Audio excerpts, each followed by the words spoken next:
Welcome to the BCEN and Friends podcast, where we hold interesting conversations about learning with a range of thought leaders, BCEN certification holders, and industry professionals. Our goal is to create value and insight for you, our professional nurses across the emergency spectrum. We hope you find our discussions interesting, informative, sometimes funny, sometimes serious, and always worth your time.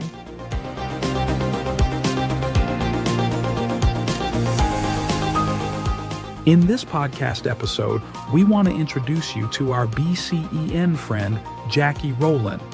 With nearly 17 years of military service, Jacki balances a civilian trauma role with military responsibilities, emphasizing the importance of training, work-life balance, and knowledge sharing.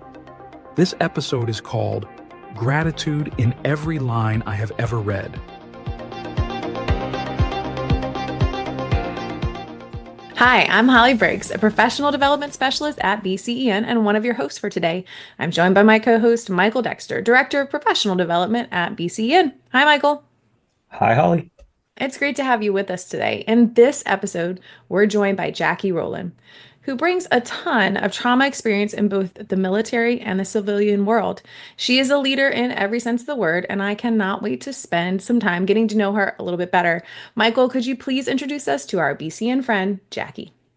Absolutely. Jacki Roland is an experienced emergency and trauma nurse with over 13 years of expertise in caring for critically injured patients. She serves as a clinical nurse educator in a level 1 academic trauma and burn center in Denver and is part of the instructor cadre at CSTARS in St. Louis, providing advanced trauma training to military and civilian personnel. Since joining the military in 2008, Major Roland has been dedicated to improving trauma care through education and leadership. And with that said, Jacki, welcome to the BCN and Friends podcast. It's a pleasure to have you here. Thank you so much. I am so excited to be here. Thank you for the invitation. Yeah, absolutely. And we always like to kind of get a little background on you before we get started with the podcast. So I was wondering if you could tell us why nursing and also a little bit about why you went into the military. Sure. Looking back, I think when I was a sophomore in high school when the terrorist attacks happened on 9/11, and I knew then that I wanted to serve in the military, but I was also really unsure about a lot of other things at the time. I had a lot of ideas about what I wanted to do for myself after high school, but I didn't really have a plan on how I was going to get there. And honestly, I was very limited on resources for college, so I just felt a little overwhelmed. So after I graduated, I started at a community college with really no idea what I was going to do. I just knew I needed to be in college. And I was very fortunate at the time to have a nurse in my family who made the time to really make a good case for nursing. She talked about job security and decent pay and caring for humans, which she knew probably more than I did at the time that that was something that I needed to do with my life, that I was put here to take care of humans. And so I started doing some digging into prerequisites for nursing, and I decided I was going to jump into that. I left my job working in finance at the time and setting off to be a CNA at a local small town nursing home. And I'll be honest, I just never looked back. I have loved nursing since that very first day working with residents at a nursing home, and worked in various areas. I did some time in med surg and women's, children's. As a matter of fact, I was a tech on pediatrics all through nursing school, and I thought for sure that that's what I wanted to be when I grew up. I wanted to be a pediatric nurse, but the ER hooked me, and I landed a position at a level 1 trauma center in Southwest Missouri, where I'm from, and I got certified, and I just really wanted to excel in that area and really just help teach various classes, those types of things. And so going back to military service, it finally became a reality for me when I realized that you could serve in a part-time capacity. And so I started kind of asking around about joining the Guard or the reserves at the time because I wanted to go to nursing school, but I still wanted that opportunity to serve. And I was just so incredibly blessed at the time. Again, it's all about who you know and networking with the right people at the right time. I had a dear friend who was in the Missouri Air National Guard who promptly drove me to the recruiter's office. And that was that. In 2008, I joined, and here I am almost 17 years later now with the best job in the Air Force. I love what I do. I tell people all the time that I have the best job. And it's a really great opportunity for me to not only work emergency trauma, but I also get to educate multidisciplinary learners get to participate in, state-of-the-art simulation. And I learn from the absolute best trauma providers in the world. So that's kind of how I got to where I am now.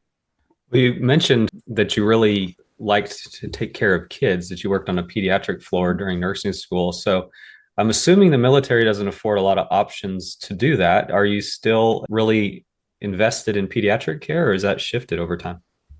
I am very dedicated to pediatric care, and I feel very fortunate in my current role as a civilian because, so to answer your question, there are a lot of training opportunities on the military side of things. We do dedicate specific pediatric time to training our troops because there's a very real possibility that they're going to be exposed to pediatric trauma patients, right, in a deployed setting.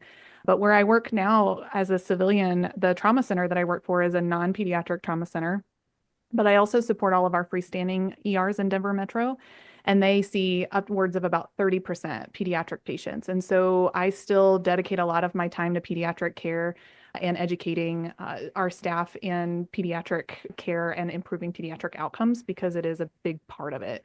And it's one of those nursing areas that, everybody's very, very uncomfortable with children. And it's my job as their educator to help demystify a little bit of that care for them. So yes, I'm still very dedicated to pediatric care.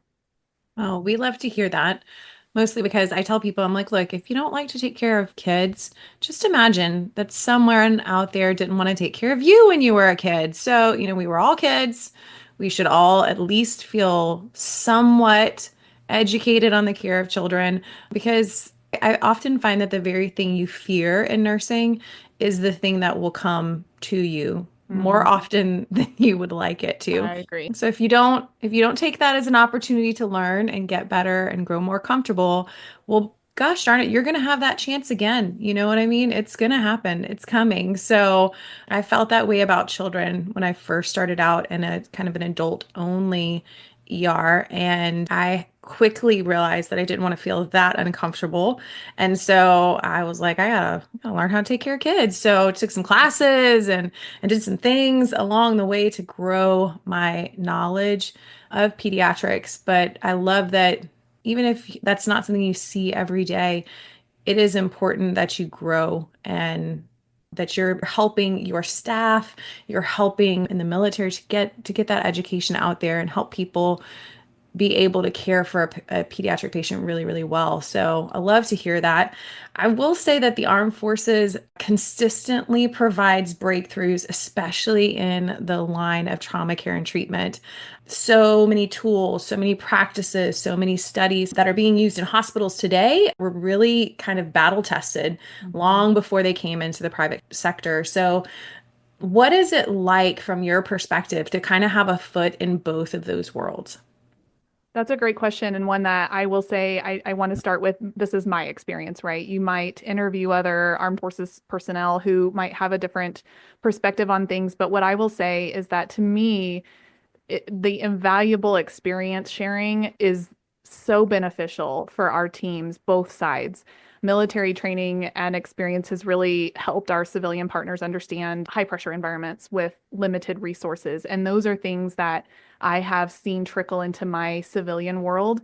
Knowledge sharing alone, I mean, I think about the people. I've worked with some of the most amazing surgeons and nurses, medics, RTs, and the knowledge that they bring to trauma care is absolutely unparalleled. It's such an honor to work on those types of teams and to learn from them. But as a civilian, I mean, I've seen protocols that have been strengthened by things like military mass casualty management processes. I've had the opportunity to help build some of those processes and see it work really, really well, and these programs grow. And those are things that have, absolutely been lessons learned on the battlefield. I've also seen some medical advancements like improved field medicine. So tourniquets and hemostatic agents, those are all things that improve patient outcomes. So I believe it was back in the early 2000s, we had the Committee on Tactical Combat Casualty Care, which you might hear somebody say TCCC or TC3. And they published, it's a military group that published some guidelines about the use of tourniquets in pre-hospital settings. And subsequently, the ACS started incorporating those guidelines. And now, 20 years later, it is standard practice to use tourniquets for severe limb injuries, and it saves lives. that for me personally has been something that has trickled down into my own practice because I'm very heavily involved and a big advocate for Stop the Bleed initiatives in the community. And again, we see time and time again, the literature and the data is showing us that we are saving people's lives because of the use of tourniquets, which when I was in high school wasn't even a thing. So it's really interesting to be on that side of things. Several other things I could mention, of course, telemedicine, advanced surgical techniques that are kind of outside of my scope, but the things that I hear about from my teams, mental health support, all things that are enhanced in the civilian healthcare world because of lessons, again, that we've learned on the battlefield. Just so many of the things that you said, like stop the bleed. And it took time for Mhm. those things to kind of trickle down and be incorporated into the private sector. But when I was working at one facility, we did like a drill, right? And it was like, hey, we're gonna do like decon, we need to set the tent, blah, blah, blah. And I was like, why are we so bad at this? And it was because we did it once a year. It's hard to do a process once a year and be like, okay, we have some really great takeaways that we can incorporate for better next year. Because by the time we do it again next year, we will, I don't know, you might have had massive turnover. You might, it may not be the same people setting up the tent. But what I walked away with and what I think applies to what you're saying is in the military, they are doing these things time and time and time again. They're always coming across things, collecting data, encountering these events that lead to, hey, we could do this better. And I think that, especially in the vein of trauma, we should be looking and saying, like, where can we improve? Where can we take the lessons learned and how can we incorporate that into the care that we're giving out in the community? And I love your focus of information sharing and learning from one another, because there are things that I think within the civilian sector that we do well, and maybe some of those lessons learned can kind of go back and Mhm. forth. So I feel like we always have the ability to learn from one another, but having those avenues of communication and understanding how to network that well, having someone in your position who has a foot in both worlds, I feel like that is one way and one avenue where really you're creating that bridge for people to learn from one another. So Absolutely. I would agree with that. And I think one of the things that helps so much is getting buy-in from the people who truly need to take a role in some of those initiatives. And so when I say things like, I'm involved in some of the processes for this, we know in the military that you train and train and train. Readiness is very, very important because at any moment something could happen and we have to be prepared for that. And so I think on the civilian side of things, when you say I need to train, I need more time, like you're mentioning, of training more and more, you have to have buy-in from the people who pay the bills or from the people who make those decisions. And so having one step in each side, it does help me bridge that gap for sure. Well, I think the question we have related to all of the training you're talking about is how do you find the time of the day? And you're really involved in the civilian side with the hospital that you work at. You're involved in the military. You have a family. Mhm. You've also talked about Stop the Bleed, which that takes time to set the classes up, to teach it appropriately, et cetera. You're involved in the Emergency Nurses Association in multiple ways. So in between that, hopefully you take a chance to eat something and take a breath. But what motivates you to be so involved in so many areas? Many of them, because I just had a conversation with a friend of mine yesterday that was talking about wanting to do more, but he doesn't get paid to do it. And many of what you're doing, you're not getting paid to do. So what keeps you motivated to do these things, and why do you find so much value in being so busy? I have had that question many, many times. And I'll say I have certainly been described of someone with boundless energy. My current supervisor, she mentioned to me recently that I'm like Tigger or the Energizer Bunny, and how do I do it all? How do I balance it all? But honestly, the short story is I'm not much different than most people. My battery drains too. And typically when it crashes pretty hard. But as far as what motivates me, especially in the volunteer role, I have a lot of leadership roles in the volunteer organization, as you mentioned, the ENA. And I have to tell you, I am 100% honest. I am not management or like formal leadership material in all seriousness. It's just not for me. But leading others is something that absolutely fills my cup. So my volunteer time with ENA or with my kids' soccer team or with a Stop the Bleed initiative, those things benefit me just as much as it benefits the organization that I'm helping. I love working with other volunteers for a very specific reason, and that is that they aren't working with me on a team because they have to. They're doing it because they want to, and that is so special. And there's no better leadership role than one that helps you navigate initiatives with people who are just passionate about the mission at hand. And so I do spend a lot of time volunteering, but it just fills my cup. And so selflessly or selfishly, I suppose I should say, I love it. It's something that is very helpful for me in that capacity. And balance is hard. And this is the question that I get a lot is how do you do it all? And I don't. Balance is hard. When I think about all of these different aspects of my life, personally, I have work life, I have military service, and there's family and the volunteer time. I just have to kind of break it into bite-sized chunks, right? The military service is an obligation that I've had for 17 years. So it's a constant. It is something that is always there, something that I have built onto my plate. My family is something that I obviously just love and prioritize always. I always prioritize faith and family.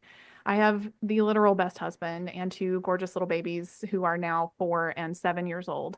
And I will prioritize them over the other things when the time is right. But, on top of that, what I do for full-time employment is the variable that either makes or breaks the balance. And so I've had the opportunity to try several different specialties and several different things for work. And currently what I'm doing is something that I absolutely love. And for me, it's worth fighting for. And so that is how I kind of try to manage all of these things at once, is knowing the priority, loving what I do, but then making sure that there are things that I can take out, again, bite-sized chunks that I can dedicate some time to. And there are days, just like everyone else, for me, where I hit the pillow at night and I am just gone until the next morning and I feel like I've not slept at all, right? But I think that you have to find the things that are worth fighting for and prioritize them appropriately.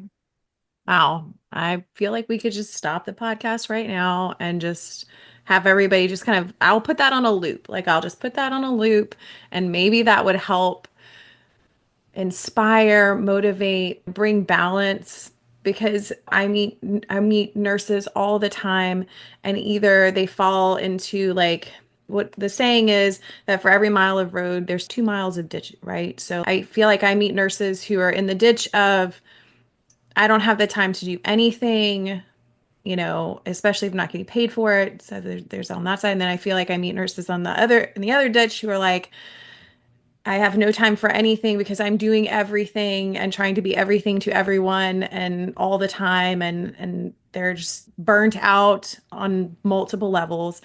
And then I meet people who are kind of walking in the middle of the road and they constantly are shifting things and changing hands of things, recognizing seasons. And I feel like they're very busy, but they're also like, no, I say no to some things and I say yes to others. And again, they're actively trying to keep that balance, keeping them from those ditches. But again, everything that you said was just, to me, it's somebody who's pursuing what they're passionate about and being careful that with each decision, they weigh it against those things that are the highest priorities in their life. Some people are like, oh, they just know how to do it so well. And I'm like, well, it's because they continuously make decisions to do it well. It's not just like a one-time thing. So Yeah, and to your point, I have learned how to say no. I have no problem with that. And additionally, if I know that I can't take something on and do it well, that's a hard no for me, right? I even if I want to, I am comfortable again as I grow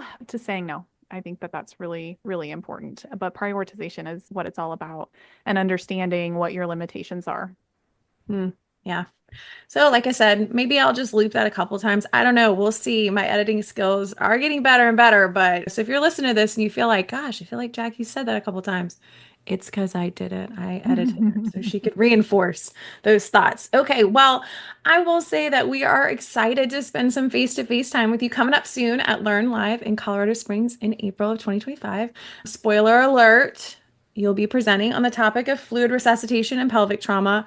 It's also already out there on the agenda line. So I don't feel like I'm breaking too much, and actually I had the privilege of hearing you present already on topics of leadership and mentoring. And anytime I meet a nurse who's doing public speaking and who does it well, I always want to be like, so how did you get good at it? What made you decide to even try it? And then, of course, I guess I can round that out by asking, like, why do you feel like these topics, the ones that you're speaking on, how do you come to those being the ones you want to present on? Great question. It's so funny. If I think back about how I got into it in the first place, it's just something I kind of fell into. And for me personally, I just really enjoy it.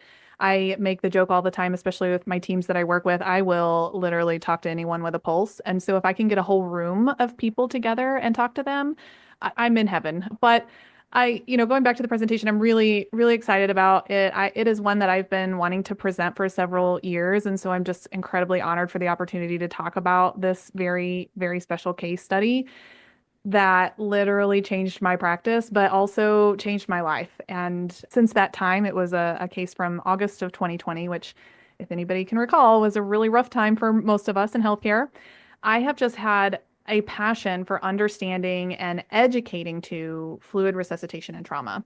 I think that it's important that I push the agenda that, listen, it's more complicated than most of us know or care to even learn. And so that topic specifically has become a passion project for me, and it has opened doors to present at several levels. I've presented similar case studies or the education topic in general for fluid resuscitation and pelvic trauma, local and state, and now national, well, I guess technically an international level.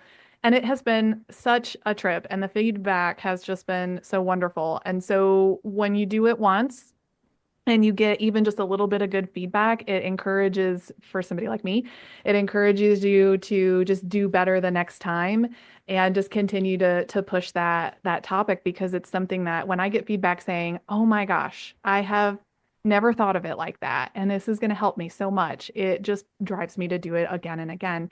As educators, and anybody who's listening who's an educator, you know exactly what I mean. It's the light bulb moments when I can look across an entire room of 200 people and see them shaking their head with me as I'm just chatting with them about a topic that I love.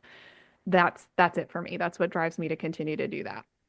Well, we're looking forward to hearing it. And, you mentioned at the beginning of that, you mentioned that it changed your practice, or it changed, your viewpoint on that. And it's funny you say that, because you set me up for the next question very easily, in that we always like to ask people if there's a particular moment or a particular person throughout your career that's really impacted you as an individual. So now I'm going to have to rephrase that and say, other than what you just said, Jacki, is there a certain time that's really impacted you? Because, again, you are a very motivated person. You're very engaged in the profession of nursing, and you're working to build that. And I know that takes a lot of not only personal accomplishment, but it also takes a lot of learning from others and mentorship from others. So I'm sure that there's quite a few people that have really helped to mold you as an individual. But is there anybody in particular, or any particular moment in time other than August of 2020, that you could point back to that's really changed you as a nurse? Yeah, I would say that the case that I'm going to present in April would have been a very easy answer here. But honestly, if I think about the moments in my career that have changed me or that have impacted me the most are the difficult ones, the tough ones. I can think back to just some heartbreaking moments where I maybe have made a mistake. Or if we're talking about people, when I have had leaders who have absolutely broken me. And I know that those are the moments that have made me a better nurse and a stronger human. I think, I've been reading a lot lately about the art of practicing gratitude. And I can tell you without a doubt that as I grow as a professional, the older I get, or I guess the more seasoned I become, I am more grateful for those hard lessons, because they give you a perspective that helps, for me personally, it helps me cope with difficult things later on. For me, having gratitude helps with resilience. And I was recently, this is kind of just a quick funny story. I dropped my daughter off at like a Bible study, and I needed to get some work done. And so I asked them, hey, do you have a private room somewhere where I can just get on my computer and work for a couple of minutes? I was actually working on my presentation. And she was like, yeah, that room over there. And I opened the door, and it was a lactation room. And so, of course, no lactating moms in there doing anything. And so I thought, okay, fine. I'd sit down in this very cozy little space, right, and just work on my presentation. And I looked over, and there was a little sign on the on the shelf right next to me that said, "Gratitude takes practice."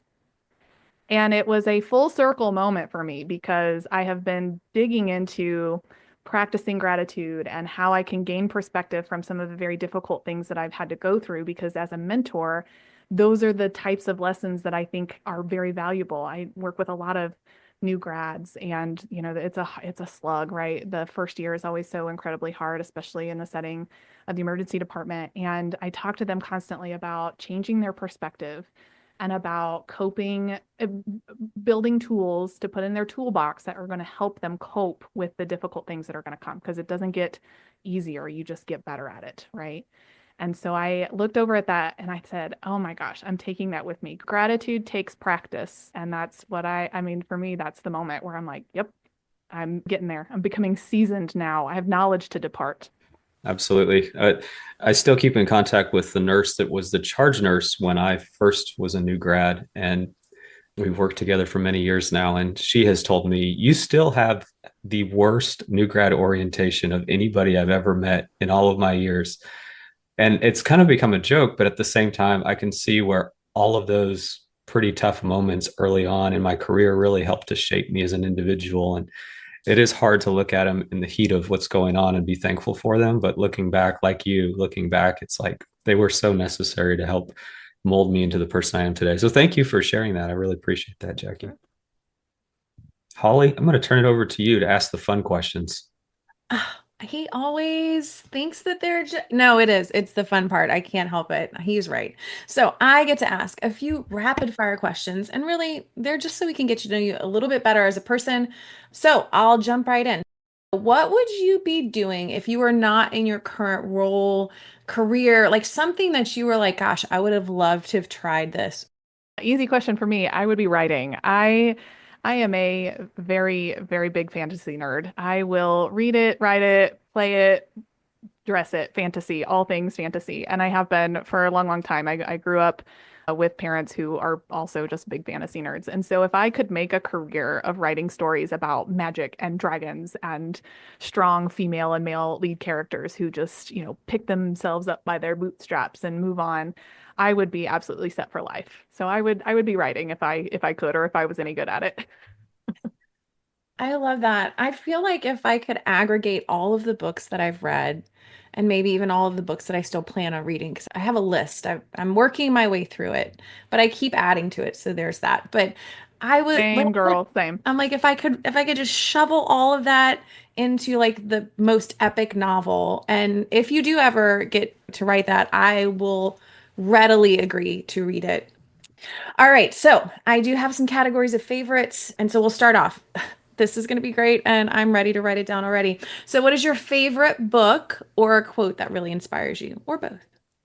Oh, well, they're both very different. So my favorite book, the book that I would go back to and read over and over again, is Great Expectations by Charles Dickens. And don't ask me why. I love it. I've read it probably 8 times in my life, and it's just one of those stories that I just can't get enough of. It's not very inspiring. It's just the book that I picked up once that I loved, and I will go to it every time I need a little cozy time to myself.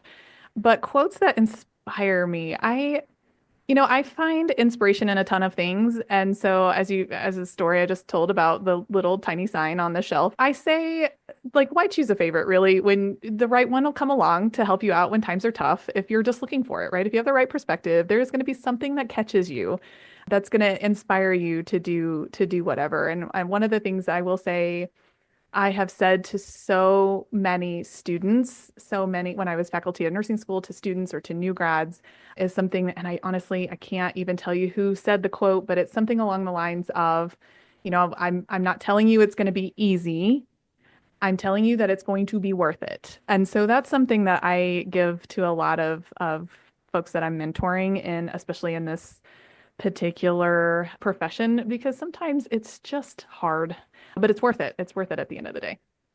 Absolutely. I've heard variations of that as far as like if it was easy, everybody do it. And it's like, yeah, but it's worth it. It really is worth it. If you can get through the hard and the heavy, it really is worth it. So, all right, favorite movie, TV show, or we're always looking for the next binge-worthy series. So please recommend away. I can't help you here. I do not watch TV. So that's one of those things when we're talking about balance and trying to find time to do all the things. I prefer to read. And I read a lot. I read somewhere around 8 to 10 books a month, and it's mostly listening. I travel all over Denver Metro, right? So I have a lot of time in the vehicle. So I don't watch TV. My kids kind of own the television at my house. And so I prefer books because it gives me an opportunity. I've got a Kindle, I've got, physical book, I've got audiobooks. So I'm sitting in traffic for 20 minutes. I can listen to a book and just kind of disassociate for a while. So I'm not the one to ask about favorite TV shows, but I do hear a lot about TV shows from my coworkers. Apparently the spinoff from Yellowstone was a really popular one. I've heard that as well. I will say that if I had a choice between a book and a TV show, I'm choosing the book every time. Like Same. I am.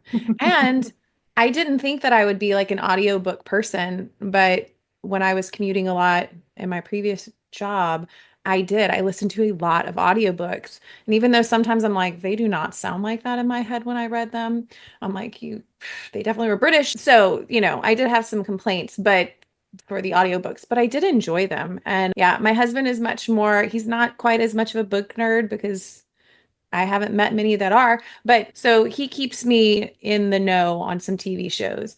But yeah, I feel that I would definitely choose a book. So, all right, favorite song, musical artist, something that can just move you. I'll have to go with a genre here if that's okay. I am a 90s alternative music girl. It is my go-to no matter the mood I'm in or the intensity in which I am cleaning my house.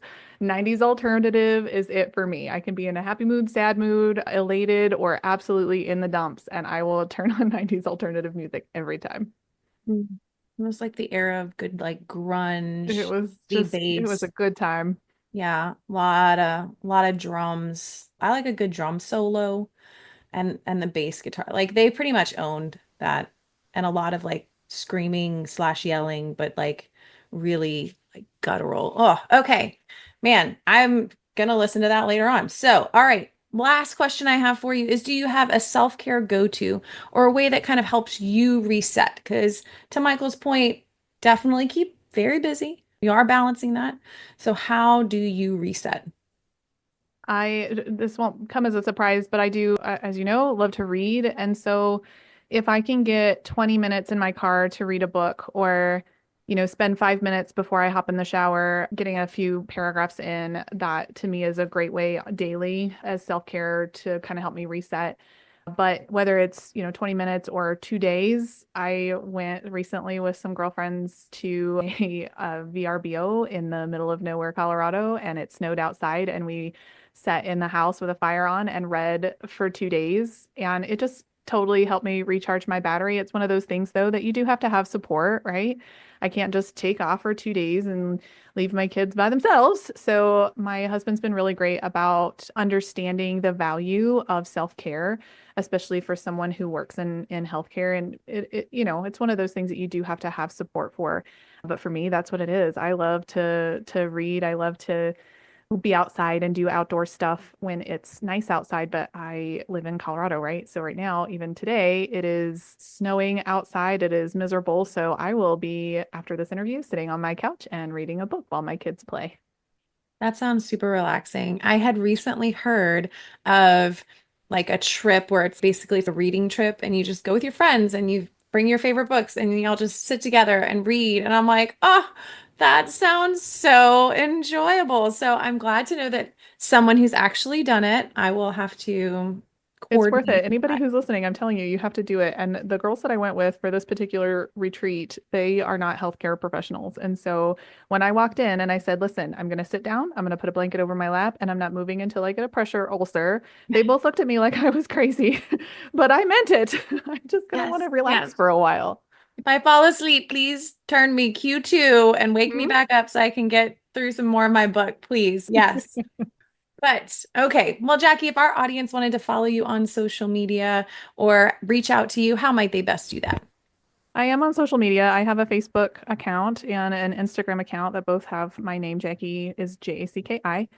and I'm happy to allow you to follow, and I will follow you right back. But you just have to know I post a lot of fantasy stuff. I post a lot about books. I post about D&D. I won't really bother you with things. I don't post pictures of my kids and stuff online just for safety reasons. But if you just want to follow me and watch me post about ENA and about nursing and about books and D&D, please feel free to follow me.